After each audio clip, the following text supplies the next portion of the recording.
morning! Merry Christmas and Happy New Year sa inyong lahat! Kamusta yung mga Pasko nyo? O mga bisita nyo? O may tira pa ba kayong mga ulam na ginawa nyo ng Christmas? Kung meron pa tayong gagawin yan. New Year! So, usually ang New Year mas bonggang handaan, diba? Pero sa amin, same lang ng handa. Bongga o hindi bongga, basta may handa.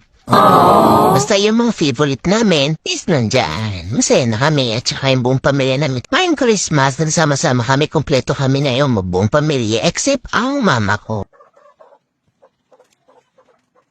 Ma, sana umuwi ka na. Tuwing Christmas wala pala si mama. So, ako din naman, wala din ako dito ng mga ilang years. Pero masaya talaga magpasko dito sa Pilipinas, promise. Kasama buong pamilya. Kaya, ma, alam mo na yun. Gumagawa ko ng grahams. Mango grahams. Ito, isa to sa mga paborito kong dessert.